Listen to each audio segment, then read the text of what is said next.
Alléluia. Amen. Je rends grâce à Dieu pour cette opportunité qu'il nous offre encore. Et je sais que Dieu est là et il agira. Alléluia. Dieu est là et il agira. Il a déjà agi dans le passé et il s'est montré capable. Il est capable et il sera toujours capable. À Dieu soit la gloire et à Dieu soit l'honneur. Nous allons commencer notre enseignement d'aujourd'hui. Et je dirais le titre de ce que nous voulons partager aujourd'hui, c'est apprendre à se relever. Alléluia. Amen. Nous pouvons tomber dans notre vie. Nous pouvons trébucher dans notre vie. Nous pouvons avoir des échecs dans nos vies. Mais ce n'est pas fini. Il y a encore de l'espoir pour ceux qui vivent. Nous pouvons nous relever parce que c'est Dieu qui nous relève. Dieu nous soutient et Dieu nous aime. Il nous aimera toujours. Alléluia. Amen. Apprendre à se relever. Pourquoi on doit se relever? C'est parce qu'on est tombé et on doit se relever. C'est pas à chaque fois qu'on tombe que c'est fini. Dis-toi, dis à ton cœur, ce n'est pas encore fini. Oui, peut-être que je suis tombé. Oui, peut-être qu'ils se sont moqués de moi. Oui, peut-être qu'ils m'ont découragé. Mais il y a encore de l'espoir. Je vais me relever parce que c'est Dieu qui me donne la force. Je remercie le Seigneur pour les autres qui ont rendu grâce à Dieu avant que je prenne la parole. Il y a une chose que j'ai bien captée. Parmi tout le monde qui a parlé ici devant, ils ont parlé d'une puissance de Dieu. Et moi, je vais parler aussi d'une puissance de Dieu. Alléluia. Si vous faites attention, voyez que chaque personne qui a rendu grâce ici, il a parlé de la puissance de Dieu. Dieu est capable. Je m'adresse aux enfants. Dieu est capable. Je m'adresse aux adultes. Dieu est capable. Je m'adresse aux plus forts. Dieu est capable. Je m'adresse aux plus faibles. Dieu est capable. Dieu est capable de faire tout ce qu'il dit, il fera. Il accomplira toutes ses promesses envers toi. Garde ta foi en Dieu, il ne t'abandonnera pas. Alléluia. Amen. Dieu est capable de faire tout ce qu'il a dit. Merci à notre frère qui vient de passer ici devant. Dieu a dit quelque chose sur sa vie. Et c'est lui qui vient de le dire. Parce qu'il le sait. Dieu est capable de faire ce qu'il a dit. Il accomplira toutes ses promesses. Il attend à ce que je sois disposé. Il attend à ce que tu sois disposé. Mais il accomplira ses promesses. Il est capable. Il ne demande aucune aide à personne. Moi, je peux être empêché par telle ou telle chose. Mais Dieu ne peut pas être empêché parce qu'il est capable. Nous pouvons apprendre à nous relever. Peut-être nous avons eu beaucoup de découragement dans la vie à cause des situations que nous avons traversées ou que nous traversons encore.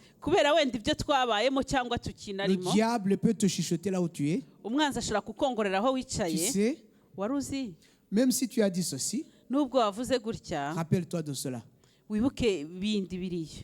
C'est quoi ton diplôme, toi? diplome yawe ni iyihe? Tu as combien sur ton compte bancaire? Kuri banki yawe ufiteho angahe? Eh bien, c'est quoi ta position dans la société? Hanyuma se ufite uhe mwanya muri sosiyete? Tu as échoué plusieurs fois. Inshuro nyinshi waratsinzwe. Ne crois pas que cette fois-ci tu vas réussir. Ntutekereze ko ubu ngubu aribwo uzatsinda. Mais dis au diable. Ariko bwira umwanzi. Non. Oya. Je sais que Dieu est capable. Nzi ko Imana ishoboye. Dieu est puissant. Imana ifite Il est imbaraga. fort. Irakomeye. Il a agi. Yarakoze. Il agit. Et il Iracyakora. agira. Kandi izakora nanone. Je vais m'adresser encore aux petits enfants Ngiye kandi kubwira abana bato. et aux enfants moyens. N'abana bakuzeho Vous gatoya. savez, vous pouvez garder l'espoir. Mushobora kugumana ibyiringiro. Le problème, c'est qu'une personne peut te décourager à l'âge, le plus jeune âge. Ikibazo nuko hari umuntu ushaka kuguca intege ukiri muto. Et quand tu l'enregistres Hanyuma wabishyira mu et bwonko que tu le bwawe crois, kandi wabyizera tu échoues. ugatsindwa. Parce que tu as cru à la voix du diable. Kuko wemeye ijwi ry'umwanzi. Mais je dis non. Ariko ndavuze ngo ya. Les enfants, Bana bato vous réussirez. Au muzatsinda nom de Jésus. mu izina rya Les Yesu. gens qui ont trébuché, Abantu vous batsitaye allez vous relever. muzahaguruka Au nom de mu Jésus. izina rya Les Yesu. gens qui ont été abandonnés, Abantu mwatawe. Dieu vous relèvera. Imana izabahagurutsa. Dieu est capable. Imana irashoboye. C'est pas fini. Ntabwo byarangiye. C'est pas parce que tu as échoué dans telle ou telle chose Ntabwo ari uko waneshejwe mu kintu runaka que tu es nul. ko ntacyo ushoboye. Tu es fort quelque part. Hari ahantu Et ushoboye Dieu va t'utiliser là-bas. kandi Imana izagukoresha aho Vous n'êtes ngaho. pas nul. Ntabwo muri abantu Vous êtes les batagize icyo enfants de mumaze. Dieu. Muri abana Vous b'Imana. n'êtes pas faible. Ntabwo muri abanyantege Vous nke. êtes fort et puissant au nom de Jésus. Mufite imbaraga n'ubushobozi mu izina Vous y rya Yesu. arriverez. Muzabigeraho. Alléluia. Amen. Nous pouvons nous relever. Dushobora kubyuka. C'est possible. Birashoboka. Oui, Yego. nous sommes passés par les difficultés. Twaciye mu bibazo. Oui, Nibyo. nous faisons face aux réalités. Dufite ibitugoye Oui, tout le monde bitandukanye. nous dit ça. Ye, buri wese niko avuga. Mais le dernier mot revient à notre Dieu. Ariko ijambo rya nyuma rifitwe n'Imana yacu. Même les parents peuvent décourager les enfants. N'ababyeyi bashobora guca En abana babo disant, toi, intege. tu n'y arriveras jamais. Wowe nta n'ibyo Toi, tu uzashobora. es nul. Wowe nta n'icyo À chaque umaze. fois que je te dis, Igihe cyose nkubwiye, non, tu n'es pas nul.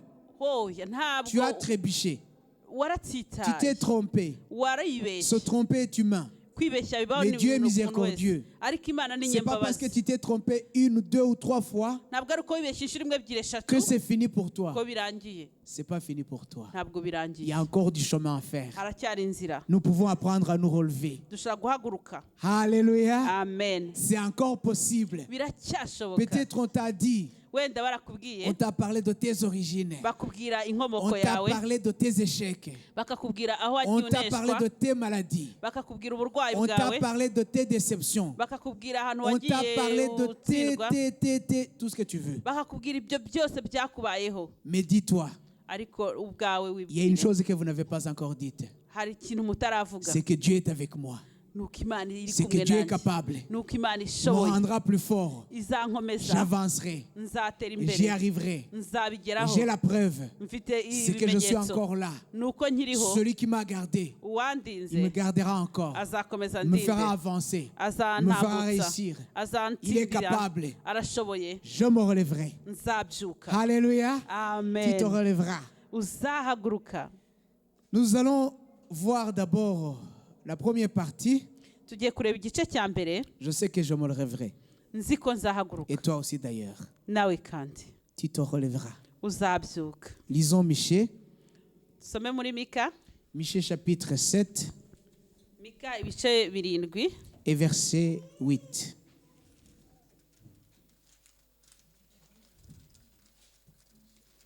Michée chapitre 7 verset 8. Mika ibice 7 umurongo wa 8. Nous allons lire. Hein? Michée chapitre 7 verset 8. Il est écrit, allons-y vite. Haranditse tugere twihuta. Ne te réjouis pas à mon sujet, mon ennemi. Car si je suis tombé, je me relèverai. Si je suis assise dans les ténèbres, l'Éternel sera ma lumière. Amen. wa mwanzi wanjye we kunyishima hejuru ningwa nzabyuka nicara mu mwijima w'iteka azambera umucyo. Je répète encore, ne te réjouis pas à mon sujet, mon ennemi. wa mwanzi wanjye we kunyishima hejuru, Car si je suis tombé, je me relèverai. ningwa nzabyuka. Si je suis assise dans les ténèbres, ninicara mu mwijima l'Éternel sera ma lumière. uwiteka azambera umucyo. L'Éternel sera ta lumière. uwiteka azakubera umucyo. Que l'ennemi ne se contente pas de te voir tomber et que tu l'acceptes. umwanzi niyishimira kukubona uguye ntubyemere. Dis non au diable. bwira oya uwo mwanzi wawe. Reconnais que tu es tombé, c'est vrai. emera ko waguye. Reconnais que tu as agi mal, c'est vrai. emera ko wakoze nabi. Mais dis-toi que nibyo. ça ira. ariko vuga ko bizagenda neza. Dis-toi que l'Éternel fera quelque chose. ariko vuga ko uwiteka azagira icyo akora. Dis-toi que tu te relèveras. vuga ko uzabyuka. Alors que le méchant ou l'ennemi ne se réjouisse pas à ton sujet hanyuma rero umwanzi ntakwishime hejuru et ne lui donne pas raison. kandi nawe ntumuhe ijambo Ne lui donne pas raison. ngo umushyire mu kuri. Ne donne pas raison au diable. ntuhe ukuri Parce que ce umwanzi, que le diable veut, kuko icyo c'est ategereje que tu l'écoutes ni uko umwumva et que tu commences à dire oui, c'est vrai. ukavuga ngo yego nibyo C'est vrai. nibyo. Même les gens en parlent. n'abantu barabivuga. C'est vrai, j'ai échoué. nibyo naratsinzwe. C'est vrai, je n'ai plus d'espoir. nibyo nta byiringiro C'est ngifite. vrai, je suis tombé malade 1, 2, 3 fois, 4 fois. nibyo nararwaraguye rimwe kabiri gatatu kane gatanu. C'est vrai, j'ai doublé, redoublé, triplé. narasibiye ndasibira ndongera kandi ndasibira. C'est vrai, j'ai demandé du travail, je ne l'ai pas eu. nasabye akazi hirya no hino ntako nabonye. Tout ça est vrai. byose nibyo. Mais ce n'est pas là où la vie se termine. ariko ntabwo ari aho ubuzima burangirira. Tu peux te relever. ushobora kongera Ce ukabyuka. que tu n'as pas eu à gauche, icyo utaboneye tu ibumoso l'auras à droite. uzakibonera Ce que iburyo. tu n'as pas eu dans le nord, icyo utaboneye mu tu l'auras au majyaruguru sud. uzakibona mu Ce que tu majyepfo. n'as pas eu à l'est, ibyo utaboneye mu tu pourras burasirazuba l'avoir à l'ouest uzabibona mu burengera ou au bwabyo centre. cyangwa hagati Peu na hagati. importe, uko byagenda Dieu est kose capable. imana Et irashoboye ce n'est pas encore fini. kandi Tu pourras ntibirarangira. te relever. ushobora kongera Je pourrai ukabyuka. me relever. nanjye nshobora kongera Alléluia. nkabyuka. amen Alléluia. amen. C'est pas encore fini. ntabwo birarangira. Ce qui t'arrive aujourd'hui, ibikubaho muri iyi minsi c'est pas ça qui dessine ta vie. ntabwo ari ibyo ngibyo ubuzima Ce bwawe qui t'est arrivé dans bushingiyeho. le passé, ibyakubayeho c'est pas ça qui dessine ta vie. ntabwo ari ibyo ubuzima bwawe Ce que les bushingiyeho. gens ont dit sur ta vie, ibyo abantu bakuvuzeho c'est pas ça ta vie. ntabwo ari bwo buzima Ta vie bwawe. se trouve dans les mains de Dieu. ubuzima bwawe mu kiganza Et ta vie est cy'imana précieuse pour Dieu. kandi ubuzima bwawe ni ubw'igiciro Et ku Dieu mana a de bons projets pour toi. kandi imana igufiteho Il imigambi veut que tu myiza. puisses te relever. imana irashaka ko Il te tiendra wabyumva, la main, te izagufata fera ukuboko, marcher, te fera izakugendesha, voir ce que tu ne pouvais jamais voir. izakwereka ibyo utashoboraga Il kubona te na fera gato, faire ce que tu ne pouvais pas faire. izagukoresha ibyo Parce utashoboraga qu'il est gukora capable. kuko yishoboye. Alléluia. amen. Le diable viendra, umwanzi azaza il te rappellera de ton passé. akwibutse Il te dira, akahise kawe rappelle-toi, kubwira ngo ibuka avec tel, hamwe na qu'est-ce kanaka qui s'est passé? byagenze Est-ce gute. que tu as réussi? hanyuma se wabigezeho Tu as échoué. waranesheje. Avec l'autre, hanyuma se est-ce hamwe que tu na as runaka réussi? ese Tu waratsinze as échoué. waratsinzwe. À telle église, ku itorero est-ce que runaka tu as réussi? ese Tu as waratsinze échoué. Et waranesheje. le diable, il est rusé. umwanzi kandi afite uburyarya Il est bwinshi, capable de te parler chaque minute. ashaka kukuganiriza buri Même pendant munota. le culte, il peut venir te dire, tu sais, no mu materaniro yashaka kubwira même tes parents ne t'aiment pas. ababyeyi bawe Tu ntibagukunda. sais, wari uzi ko tes parents, ils ont échoué. ababyeyi bawe Tu crois que toi, tu baraneshejwe? vas réussir? uratekereza ko hari icyo uzageraho? Oui, tu réussiras au nom de Jésus. uzatsinda, uzanesha mu Celui qui izina te rya donnera Yesu. la force. uguha imbaraga. Là où tes parents peut-être n'ont pas réussi. aho ababyeyi bawe wenda Toi, tu batatsinze, réussiras. wowe uzatsinda. Amen. amen. Là où tout ce que tu veux n'ont pas réussi, toi, tu réussis. wenda bariya bose abo utekereza batabashe ibyo batabashe Et tu sais kugeraho, pourquoi tu réussiras? uzi gusa kubera icyo uzabigeraho Grâce à Dieu. kubw'Imana, Pas grâce à ta propre force, atari kubw'imbaraga mais zawe grâce à la force de Dieu. ahubwo kubw'imbaraga Grâce à z'Imana, l'amour de Dieu. kubw'urukundo Parce que le rw'Imana projet ou les plans qu'il a pour toi, kuko imigambi igufiteho ce n'est pas des projets de malheur. ntabwo ari imigambi y'ibyago Il veut te rendre heureux. irashaka kukunezeza Ne refuse jamais la main tendue de Dieu. ntiwakanire ikiganza cy'Imana ikuramburiye La main de Dieu est toujours tendue. ukuboko kw'Imana kuracyagutegeye Tu ne t'es jamais arrêté à faire le mal, ntabwo wigeze uhagarikwa no gukora ibibi mais Dieu a toujours tendu sa main. uwiteka aguma agutegeye akaboko Il attend à ce que tu te rendes compte tout simplement. ategereje ko ubwawe Il attend à ce que je me rende compte usobanukirwa tout simplement. ko ubwawe umera Et que je nk'ukangutse dise oui, kandi ukavuga nkavuga J'ai ngo perdu mon yidemeye temps. nataye mais igihe je reviens vers toi. ariko ndaje Reçois-moi. anyakira Je suis ton enfant. ndi umwana wawe J'ai été loin de toi. nagiye kure yawe J'ai fait du mal à tout le monde. nagiriye n'abantu bose Et je me suis fait mal moi-même. nanjye ubwanjye Je t'ai naribabaje fait mal toi aussi. mana nanjye nawe Mais tu es narakubabaje mon Père. ariko uri daje Je reviens vers toi. ndaje Il n'y a que toi. nji Il wawe n'y a que toi. nta wundi usibye Et wowe je voulais vous encourager. kandi ndashaka Il n'y a que Dieu. kubatera imbaraga Là où toi tu as échoué, aho wowe il waneshejwe n'y a que Dieu qui peut réussir. imana yonyine nishobora Là où kunesha ta famille a échoué, aho umuryango wawe il n'y a que utashoboye Dieu qui peut réussir. imana yonyine ishobora Là gukora où tu as mis de l'argent que tu as échoué, aho washyize Il n'y amafaranga a kandi que Dieu qui ukanga peut ukaneshwa imana niyo ibasha kunesha tu te rendras fort. izagukomeza Alléluia. amen Alors ne reste pas dans ton passé. ntugume rero mu byahise Que le passé t'apprenne à se relever.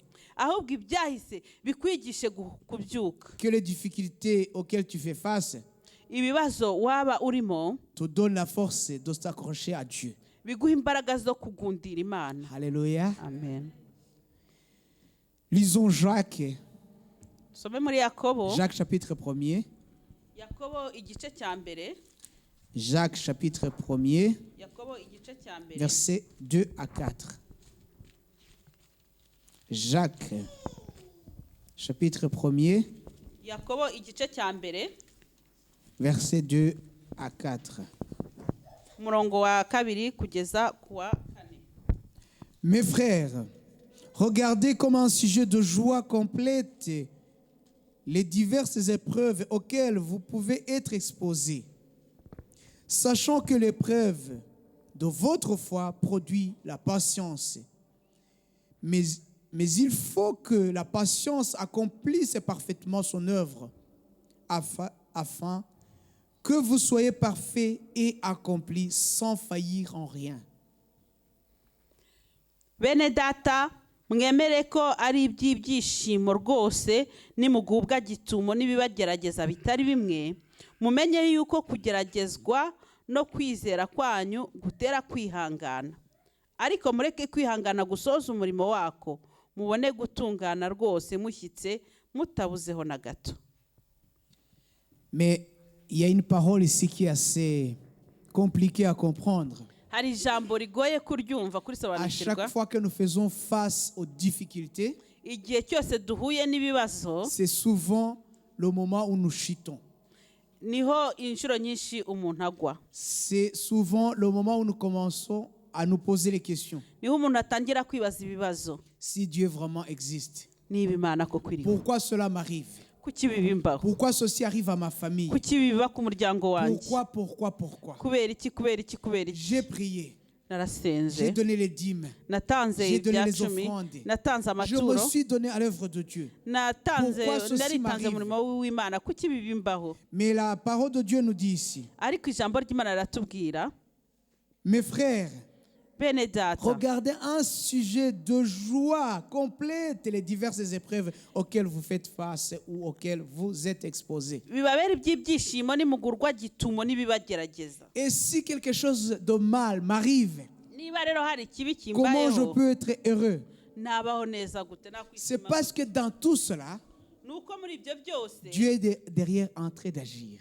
imana iri inyuma hari Dieu est derrière iby'ibitunganye en train de préparer un chemin. imana iri inyuma irimo iratunganya Dieu est inzira en train de nous apprendre. imana irimo Dieu est en iratwigisha train de nous mûrir. imana irimo Dieu iradukuza est en train de nous enseigner. imana irimo Il est en train iratwigisha de nous instruire. irimo Il est en iratwigisha train de nous ouvrir les yeux. Il ikadufungura permet amaso à ce que les malheurs nous arrivent. ikemera ko Il ibyago permet à bitugeraho ce que quelque chose de mal nous arrive. ikemera ko ibibi Il bitubaho permet à ce que nous pouvions tomber malades. ikemera ko Il twarwara permet à ce que nous fassions face aux difficultés. ikemera ko twahura Mais la n'ibibazo fin de tout cela, ariko iherezo ry'ibyo c'est byose ça qu'il faut penser. ni icyo ngicyo tugomba Au-delà de gutekereza ça, hirya il y a y'ibyo quelque chose. hari ikindi Alléluia. amen Il peut faire au-delà de ce que tu as espéré. ishobora gukora ibirenze ibyo Il watekerezaga peut faire wizeye au-delà de ce que tu as prié pour. ishobora gukora ibirenze n'ibyo Parce wasengeye qu'il est merveilleux.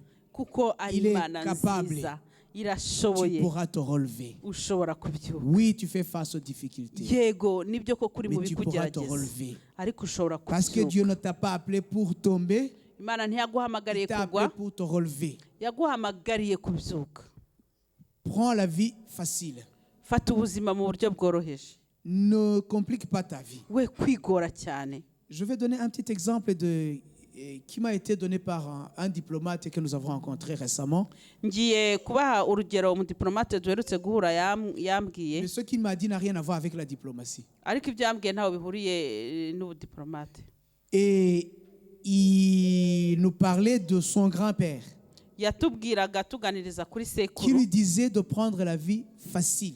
ko yatubwiraga ngo ko sekuru yababwiraga ngo bajye boroshya ubuzima Qui ne complique pas la vie. ngo ntibakajye bakomeza Leur ubuzima grand-père leur disait, umusekuru wabo la vie yarababwiraga est compliquée. ubuzima Il buragoye ne faut pas la compliquer davantage. ntimukajye mubukomeza kurushaho Alors, rends la vie facile. hanyuma rero oroshya ubuzima Et le jeune homme disait, mais la vie est difficile, il faut qu'on s'y prépare. hanyuma rero uwo musore akavuga ati nyamara ubuzima buragoye ni Et son grand-père ukwitegura lui disait, mais tu te compliques la vie pour rien. hanyuma sekuru akavuga ati nyamara Allège la urigorera vie. ubusa oroshya ubuzima Alors, des années sont passées. imyaka yarahise Ce jeune homme est parti dans plusieurs coins du monde. uwo musore agenda Il a fait ses études. mu isi ahantu hatandukanye Et yiga après amashuri des atandukanye années, il est rentré au pays. nyuma y'imyaka iyo yinjira agaruka mu Il avait gihugu déjà des enfants. yari afite n'abana Et son grand-père était encore là. kandi sekuru yari akiriho Alors, son grand-père lui a dit, maintenant, je peux t'expliquer comment on peut rendre la vie facile. sekuru akavuga ati ngiye kukwigisha noneho uko wakoroshya ubuzima Parce que tu te compliques pour des choses auxquelles tu ne peux rien faire. kuko wikomereza n'ubuzima wirushya Et voici mu bintu comment on peut udashobora no rendre la kugira vie icyo ukoraho dore rero uko wakoroshya Si tu ubuzima fais face à une difficulté maintenant nuba uhuye n'ikigeragezo et que tu nonaha n'as pas de solution à ce problème, kandi udafite igisubizo k'icyo ne kibazo perds pas l'espoir. ntutakaze Parce ibyiringiro que kuko demain, c'est un autre jour. ejo n'undi munsi Parce que les problèmes qu'il y a aujourd'hui, que tu ne peux pas, auxquels tu ne peux pas avoir des solutions aujourd'hui, ibibazo biriho none udashobora kubona ibisubizo uyu dans la munsi situation dans laquelle tu te trouves maintenant, mu bibazo urimo rero ubu ngubu tu peux te faire du mal ushobora kwibabaza parce que tu n'as pas de solution immédiate. kuko udafite igisubizo Alors que cyihuse si tu attendais kandi yaba wategerezaga demain ou après-demain, ejo cyangwa ejo bundi ce qui était un problème aujourd'hui icyari ikibazo uyu munsi ne sera plus le problème demain. ntikizaba kikiri ikibazo Mais ejo toi, tu te fais mal, tu te suicides aujourd'hui. ariko ukiyica Alors ukiyangiza que uyu demain ou munsi après-demain, tu verrais ça comme rien. kandi ejo cyangwa ejo bundi wabona icyo kintu ari nk'ubusa Alors, noneho rends la vie facile. oroshya ubuzima Parce que le problème que tu vois aujourd'hui kuko ikibazo ubona ne uyu munsi sera plus demain. ntikizaba kikiriho ejo Vous savez, murabizi j'ai senti une sorte de clic. hari akantu numvise kifunguye mu mutwe C'est vrai. nibyo Le problème auquel tu fais face aujourd'hui, ikibazo uhanganye nacyo uyu munsi peut-être demain, wenda ejo peut-être dans un an, peut-être cyangwa dans mu un mois, mwaka cyangwa mu il ne kwezi sera plus un problème. ntikizaba kikiri ikibazo Alors tu vas te faire mal pour rien. uribabariza rero ubusa Si tu attendais un peu, yaba watekerezaga gato cela apprend les gens à patienter. ibyo bifasha umuntu kwihangana Parce que la Bible ici nous dit, kuko bibiliya iratubwiye sachant que l'épreuve de votre foi produit la patience. kuko kwihanganira ibigeragezo bizana kwizera Kwihangana. Mais il faut que la patience accomplisse parfaitement son œuvre. ariko birakwiye ko kwizera gusoza umurimo wako. Nous devons attendre Tugomba gutegereza parce que Dieu est au travail. kuko Imana iri ku murimo wayo. Alléluia. Amen. Dieu est au travail. Imana iri ku murimo Nous wayo. devons attendre Tugomba et nous gutegereza devons lui faire confiance. kandi Et tukizera nous devons nous disposer. kandi tukitegura. Nous devons être présents Tugomba kuba duhari et montrer à Dieu que nous sommes là. kandi tukereka Imana ko Et lui duhari montrer que nous sommes incapables. kandi tukayereka ko twe Et lui tudashoboye, demander à ce qu'il fasse quelque chose. hanyuma tukayibwira ikagira Et il le ikikora fera. kandi izabikora. Il le fera. Izabikora. Il le fera pour toi. Il Izabigukorera. le fera pour moi. Izabinkorera. Il l'a fait pour les autres. Yabikoreye abandi. Tu n'es pas l'exception. Ntabwo rero Il le fera pour toi ntabwo aussi. rero uri akataraboneka. Il le fera pour moi aussi. Nanjye izabinkorera. Ce qui t'arrive, Ibikubaho ce n'est pas la fin de ta vie. ntabwo ari amaherezo y'ubuzima 1 bwawe. Corinthiens 10, Abakorinto ba mbere 10. 11. Abakorinto ba mbere 11. 1 Corinthiens 10. 1 Corinthiens 10, Abakorinto ba mbere 10 verset 11. umurongo wa 11. Paul s'adresse aux Corinthiens Paulo abwira abikorinto comme il peut s'adresser à toi et à moi. nkuko yabikubwira cyangwa nanjye akambwira. Il rappelait le passé dans lequel Dieu a agi Yibutsaga ibya kera Imana yigaragajemo et il a donné les exemples kandi atanga n'ingero pour que nous puissions apprendre. kugira ngo tubashe kwiga. Lisons. Ces choses leur sont arrivées pour servir d'exemple et elles ont été écrites pour notre instruction à nous qui sommes parvenus à la fin des siècles. Amen. Ibyo byababereyeho kutubera akabarore kandi byandikiwe kuduhugura twebwe abasohoreweho n'imperuka y'ibihe. Vous savez, Dieu a permis pas mal de choses dans le passé. Imana hari ibintu yemeye mu bihe byahise Et il a châtié sévèrement son peuple. kandi yahannye bikomeye ubwoko bwayo. Il voulait nous montrer Yashakaga kutwereka un exemple urugero pour que nous qui vivons aujourd'hui, kugira ngo twebwe turiho nous none, puissions voir que Dieu ne tolère pas le mal, kugira ngo tubashe kumva ko Imana itababarira ikibi mais qu'il aime son peuple. ariko ikunda ubwoko bwayo. Amen. Amen. Dieu t'aime Imana et iragukunda Dieu m'aime aussi. nanjye Imana Mais il irankunda ne veut pas le mal qui sort de moi. ariko ntishaka ikibi Il n'aime pas le kinurukaho, mal qui sort de toi. ntishaka ikibi Il veut kiguturukaho. que ce mal disparaisse. Irashaka ko ibyo bibi bivaho. Et c'est possible. Birashoboka Parce qu'il t'aime. kuko igukunda. C'est pourquoi il est patient. Niyo mpamvu yitegereje. C'est pourquoi tu as fait tout ce que tu as fait. J'ai fait tout ce que j'ai fait. Mais Dieu est resté patient. Niyo mpamvu wakoze ibyo wakoze nanjye ngakora ibyo nakoze ariko Imana ikihangana. Tu étais censé peut-être être châtié au premier moment où tu as fait la chose. Wenda ashobora guhanwa bikomeye igihe wakoraga kiriya kintu bwa Mais mbere Dieu a été patient avec toi. ariko Imana Je yarihanganye. pouvais être puni au moment où j'ai fait telle ou telle chose. Nanjye nashoboraga guhanwa kirya gihe Mais Dieu a nakoraga été kiriya patient. kintu ariko Imana yarihanganye. Pourquoi? Kuki? Il attend à ce que tu te rendes compte. Itegereje ko Il attend à ubimenya ce que je me neza, rende compte. ko Il usobanukirwa. attend à ce que je dépose mes armes. Nkavuga ko Il naniwe. attend à ce que je reconnaisse que je suis incapable. Itegereje ko Que nemera je ko ntacyo reconnaisse qu'il nshoboye. est capable, lui. Nkemera ko ari Et celui ishoboye. qui est en toi, qui est capable, le fera. Kandi iri muri wowe ibishoboye izabikora. Si tu évites de tourner autour de toi seul, Niwirinda kwigendaho ubwawe wenyine, Et que tu kwirebaho t'ouvres à ubwawe lui. wenyine, que tu t'ouvres à lui, hanyuma il ukayifungukira, le fera. izabikora. Les choses sont arrivées. Ibintu byabayeho C'était pour nous donner l'exemple. byari ukutubera akabarore Pour que nous fassions attention aujourd'hui. kugira ngo twirinde mu minsi ya none. Sachant que ce n'est pas fini. Tuzi neza ko Nous pouvons nous bitararangira, relever. dushobora kandi kubyuka. Alléluia. Amen. Romains chapitre 8, 28. Abaroma 8:28. Romains chapitre 8, verset 28. Abaroma 8:28 Il est écrit, haranditse,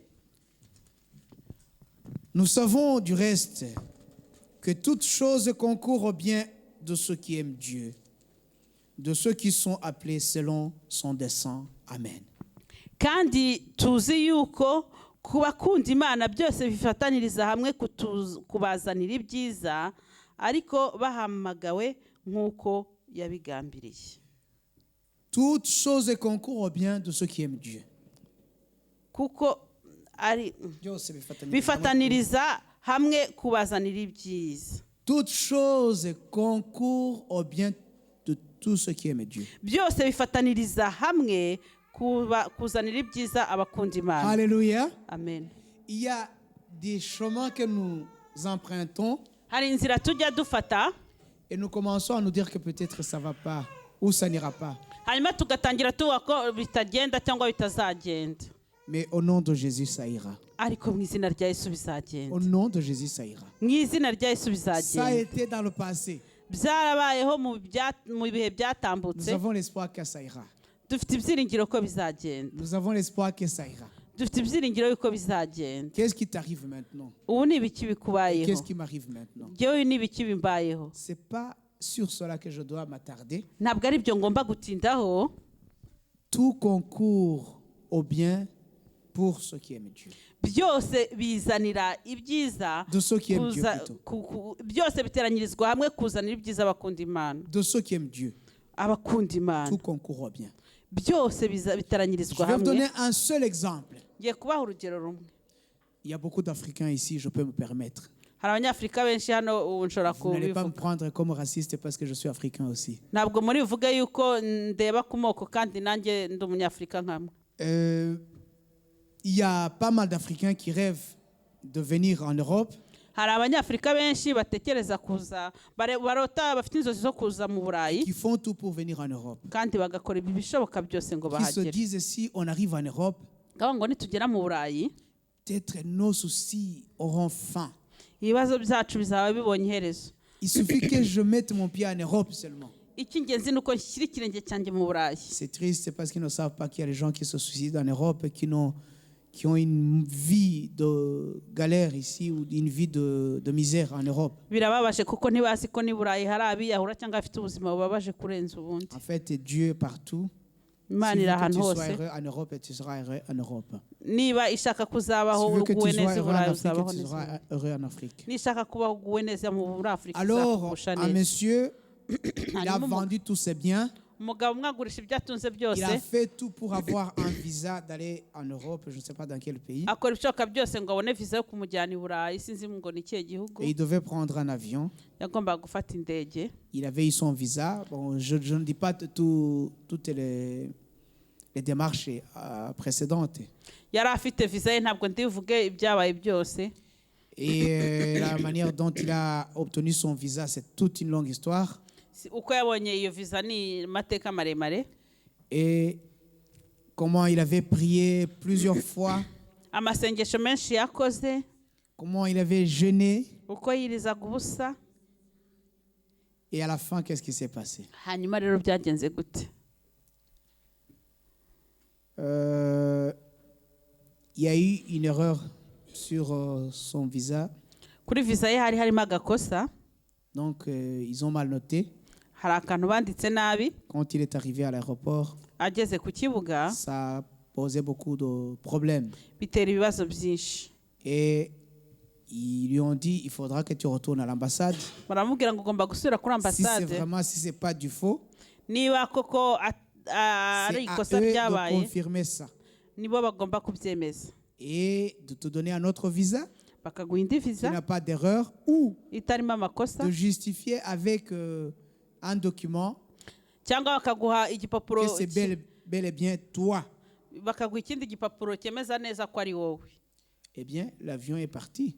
Indege Il yaragiye a raté son vol. arasa indege ye. Il n'a pas eu la patience d'aller à l'ambassade Nigeze agira kwihangana ngo ajye kuri ambasade parce que la manière dans laquelle il avait obtenu le visa kuko uburyo yaciyemo ngo abone iyo viza. était entre guillemets, vous comprenez ce que je veux dire. Murumva icyo nshaka Il kuvuga. n'allait pas demander encore de justifier ce qu'il avait fait d'une manière non justifiable. ntabwo ari kujya kuvuga kandi ngo nibakosora ibintu yari Mais yakoze vraiment, mu il avait buryo un bwe visa. ariko yari afite visa. Qu'est-ce qui s'est passé? Byagenze gute? Il ne lui restait que sa maison qu'il attendait, donc il n'avait pas trouvé le client pour sa maison. hari hasigaye inzu iwe yonyine yari asigaye nayo Il kubonera avait umukiriya. vendu tout. Il restait juste la télévision et quelques trucs à la maison. yari yaragurishije byose asigaje televiziyo utuntu dutoya n'inzu. Et je vais vous dire une chose. Ngiye kubabwira ikintu. Pour les gens d'ici, la plupart d'entre vous connaissent, j'ai déjà raconté cette histoire. abantu bari binaha namaze kubabwira iyo nkuru, hari icyo mubiziho. Il y a les gens, les chrétiens, hari abakirisitu qui ne regardent pas certaines émissions à la télé, qui ne regardent pas certaines chaînes. Donc, à cause de leur droiture, de leur discipline, ils disent, et il y a même ceux qui ne regardent même pas la télé. hari abatareba televiziyo na gatoya, ariko hari n'abavuga ati kubera ko ndi umukirisitu hari amashene runaka ntashobora kureba. Et alors, il y a des chaînes que lui ne regardait jamais. hanyuma rero we hari amashene atajyaga areba, imirongo imwe n'imwe ya televiziyo Fâché, atarebaga. il se disait donc, j'ai tout vendu, j'ai tout donné et j'ai échoué. ataha babaye aravuga ati byose naragurishije kandi ndabona neshejwe nsinzwe. Eh bien, hanyuma il avait été pressé. yarihutaga, Il n'a pas attendu à ce que Dieu puisse continuer à agir. ntiyategereza ko Imana ikomeza kumufasha. Mais je vais vous dire une chose, ngiye kubabwira ikintu, Dieu est encore à son travail. Imana iracyari ku murimo Il wayo, agit encore. iracyakora. Et puis, il a regardé, il changeait de chaîne, il s'ennuyait, il changeait de chaîne et de chaîne. akagenda ahinduranya imirongo ya televiziyo, Il ahinduranya. est tombé sur une chaîne qui parlait du crash aérien. hanyuma arangije agwa ku ishene ivuga iby'indege Que yaguye. l'avion, donc il s'est rendu compte que l'avion qui devait l'amener hanyuma aza kubona ya ndege yagombaga kumujyana s'est crashé yaguye et que personne n'a survécu. kandi nta muntu warokotse. Quelque chose a changé dans sa tête. ikintu kirahinduka mu bwenge bwe. C'est pas vrai. ntibishoboka. Tout ce retard, gutegereza kose, toute cette méfiance, kuriya gutegereza kose, je serais déjà mort à l'heure que je parle. nari kuba napfuye muri ano masaha. Dieu a gardé ma vie. Imana yarinze ubuzima bwanjye. Dieu peut permettre à ce que quelque chose qui te fait mal t'arrive, Imana ishobora kwemera ko ikintu kikubabaza kikubaho, mais pour t'épargner une autre chose. ariko kugira ngo ikurinde ikindi kibi Cette kurushaho. personne est devenue évangéliste d'une seule chose seulement. uwo muntu afite ubutumwa avuga Il n'a pas bushingiye ku beaucoup kintu kimwe gusa. de sujets à raconter. ntabwo afite ibyigisho byinshi Il raconte avugaho, son témoignage seulement. avuga ubuhamya bwe gusa. Et il a fait le tour du monde kandi pour dire yazengurutse que isi, Dieu peut fermer une voie pour toi pour t'ouvrir une autre voie. avuga ko Imana ishobora gufunga inzira imwe kugira ngo ifungure Et iyindi quand nzira. il est parti non seulement en Europe, hein, yagiye mu mais Burayi, au monde entier, ntabwo yagiye mu Burayi gusa, mais ahubwo pas à la yagiye mu isi manière dont yose. lui il avait pensé. ariko ntiyagiye muri bwa buryo Mais il est yatekerezaga, parti cette fois-ci la tête haute. Hein. kandi noneho yagiye yemye, Quand il a commencé à donner les témoignages de ce qui lui était arrivé, atangiye gutanga ubuhamya bw'ibyamubayeho. les gens ils ont aimé son témoignage. Hein. abantu bakunze Les ubuhamya gens bwe, qui se disent, oh Dieu nous a abandonnés. baba bavuga Ils ngo se Imana sont rendus compte que Dieu yaradutereranye, n'abandonne jamais ses enfants. babonye ko Imana Il te laisse itagiterana abana traîner dans bayo, les choses pour que tu apprennes. irakureka Et ukaba mu qu'après bintu tu kugira sois ngo un wige, exemple palpable. hanyuma ukazaba urugero Et que tu sois rufatika, un témoignage vivant. kandi ukazabaho Et que tu urugero puisses servir rufatika, d'exemple comme nous venons de lire. ukaba nk'urugero nk'urwo tumaze Est-ce que gusoma. toi et moi nous acceptons de servir d'exemple?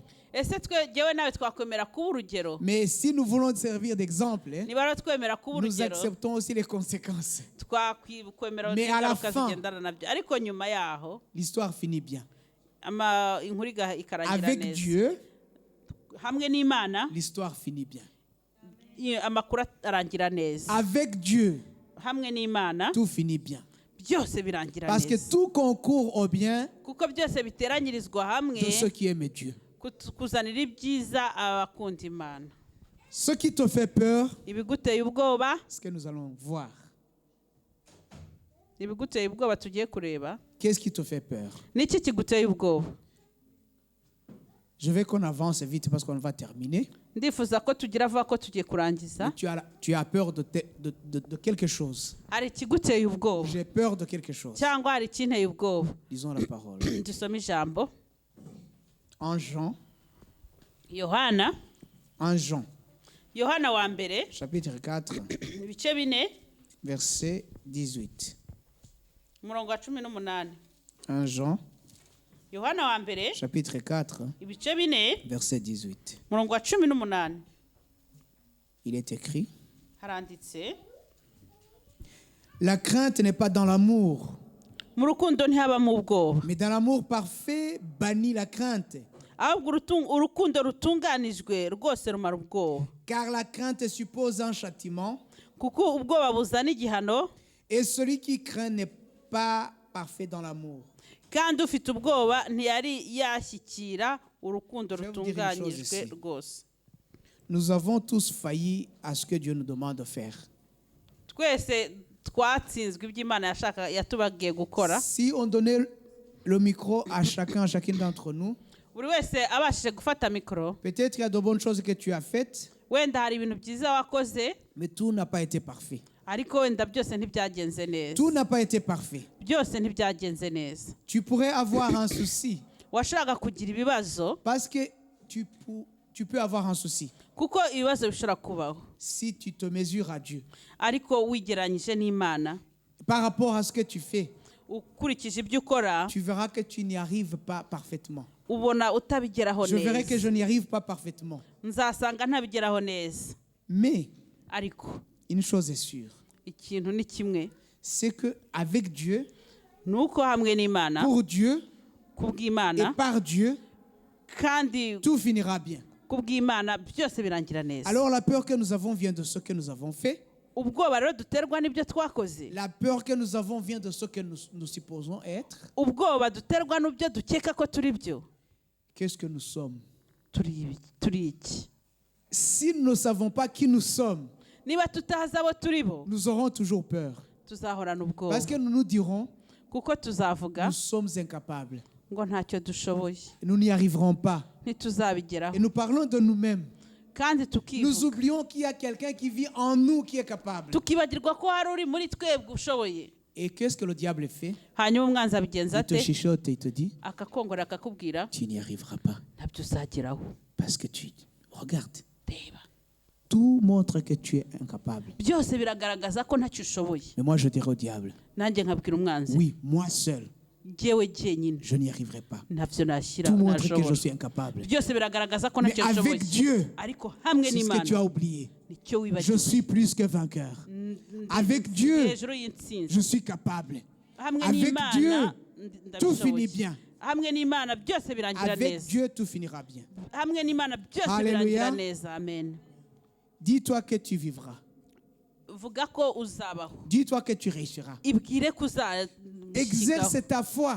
Gerageza ukwizera Dis-toi kwawe. que tu es bien. Vuga ko umeze neza. Dis-toi que tu es capable. Ibwire ko ushoboye. Et the root, ou bien comment on dit the root? La racine, c'est Dieu. Umuzi ni Imana. Appuie-toi sur Dieu Ishingikirize et ku Mana. proclame la victoire. Maze wature Appuie-toi sur intsinzi. Dieu Ishingikirize ku et Mana. proclame la victoire. Wature intsinzi. Alléluia. Amen. Et c'est par la foi Kandi ni kubwo que tu kwizera arriveras. kuzabishyikaho. Celui qui a vaincu, Uwanesheje il vaincra pour toi. azakuneshereza. Psaume 118, Zaburi y'Ijana-na-18, verset 17. umurongo wa 17. 118. Psaume 118. Psaume 118, Zaburi y'Ijana-na-18, verset 17. umurongo wa 17. Lisons vite. Dusome twihuse. Psaume 118, verset 17. Zaburi y'Ijana-na-18, umurongo wa 17. Sinzapfa ahubwo nzarama, ntekerereze abantu imirimo Uwiteka yakoze. Dis-toi que tu vivras. Ibwire kuzabaho. Je ne mourrai pas, je vivrai. Sinzapfa ahubwo nzarama, Je raconterai les œuvres de l'Éternel. ntekerereza abantu imirimo Le y'Uwiteka diable te yakoze. dit que tu es fini. satani arakubwira ngo warangiye Dis-lui que tu n'es pas fini. mubwire ko Le utarangiye diable te dit que tu n'y arriveras pas. satani arakubwira ko Dis-lui que tu y utazabigeraho arriveras. mubwire ko Parce que tu as uzabigeraho encore une mission à accomplir. kuko haracyari Dieu gahunda te ugomba fera gukora vivre imana et te fera izakweshaho accomplir des kandi miracles. izagushoboza Te gukora fera accomplir ibitangaza ta mission. uzarangiza ubutumwa Apprends bwawe à te relever. iga guhaguruka C'est pas fini. ntabwo C'est pas byarangiye parce que tu es tombé une fois. ntabwo ari uko waguye C'est inshuro pas parce que imwe tu es tombé 2 fois. ntabwo ari uko waguye C'est inshuro pas parce que tu ebyiri es tombé 10 fois même. ntabwo ari uko waguye inshuro Tu te icumi relèveras. ahubwo Je me uzazuka relèverai. Au nom nzahaguruka de Jésus. mu izina Je rya me yesu relèverai. J'y nzahaguruka arriverai. Au nzabigeraho nom de mu Jésus. izina rya Oui, yesu tous mes échecs, je les connais. yego gutsindwa kose Mais ndabyemera je me relèverai. ariko Grâce à nzabyuka Dieu qui vit kubw'imana en nous, imana iri muri jye j'avancerai. imana iri Et ce qui n'a izatuma pas été dans le navansa. passé, Ibya- c'est le moment bitarageze neza maintenant. ni ubu ngubu Ça ira. harageze Ça ira. bizagenda Avec Dieu, hamwe tout n'imana finira bien. byose bizarangira neza Lisons Psaume 145, verset 14. usome Le zaburi Seigneur te y'ijana na mirongo ine na soutiendra. gatanu Le Seigneur me soutiendra parce que je lui fais confiance. uwiteka azamfasha kuko mwizeye mwiringiye Psaume 145 zaburi y'ijana na mirongo ine na gatanu et le verset 14. umurongo wa cumi na kane uwiteka aramira abagwa bose yemesha abahetamye bose Alléluia. amen 145, verset 14. Et cherche 55, 22 ou 23, ça dépend de ta version, pendant que je lis en français. 55 55, verset 23 ou 22, ça dépend de la version. 145, 14, et je lis en français. L'Éternel soutient ceux qui tombent. Il redresse tous ceux qui sont courbés. Et j'aimerais bien te dire qu'il te redressera. ndifuza kukubwira ko izaguhagarika Il wemye soutient ceux qui tombent. akomeza Si abagwa tu es tombé, ce n'est pas fini. niba waguye ntabwo Il te byarangiye soutiendra. azagukomeza Si tu n'es pas redressé, il te redressera. niba utarabyuka azakubyutsa Psaume 55, 22 ou 23. akanwa ke kanyereraga nk'amavuta 23, 23 alors. 55, 23. ikoreze uwiteka umutwaro Yes, wawe nawe azakuramira Donc, ntabwo azakundira umukiranutsi kunyeganyezwa Alléluia. amen 55, verset 3 ou verset 4 pour les autres. Hein. 22 ou makumyabiri na kabiri 23, cyangwa makumyabiri na gatatu 22 ou 23 plutôt. Il est écrit, ikoreze uwiteka umutwaro wawe nawe azakuramira remets ton sort à l'Éternel, il te soutiendra et il ne laissera jamais chanceler son juste. amen Remets ton sort à l'Éternel ikoreze uwiteka umutwaro et il te wawe soutiendra. Il ne azakuramira permettra jamais à ce que tu chanceles. ntazakundira Il ne umukiranutsi permettra jamais kunyeganyega à ce que tu te perdes. ntazemera kutakara Nous allons prier. tugiye gusenga Si tu fais confiance à Dieu niba wiringiye et que tu t'es imana rendu compte que tu as chancelé plusieurs fois, kandi ukabona tu t'es ko rendu compte wanyeganyeze que tu as kenshi trébuché plusieurs fois, ukabona waratsitaye tu kenshi t'es rendu compte que tu n'as pas tout accompli comme tu le voulais, ukabona hari ibyo utatunganyije uko c'est bikwiye pas grave. ntabwo Il te bicitse soutiendra. izagukuramira Il n'acceptera jamais, il ne ntizemera na permettra rimwe jamais ntizemera à ce na que son rimwe juste chancole. ku mukiranutsi wayo Il te anyeganyega Et si tu as besoin de azakuramira son soutien, kandi niba Mets-toi ukeneye debout, nous allons prier. kuramirwa n'imana Terminons. haguruka dusenge turarangije tu as besoin de son soutien, ukeneye nous ko allons prier ikuramira pour qu'il te soutienne. tugiye gusenga kugira ngo ikomeze Seigneur Dieu Tout-Puissant, haleluya tu as vu, tu as entendu et tu as constaté. yes Tu constates que tes enfants, nous sommes Alléluia. ici présents. Nous Nous voulons à ce que tu nous soutiennes et que tu nous redresses et que tu nous apprennes à nous relever. Au nom de Jésus, j'ai ainsi prié. Amen. amen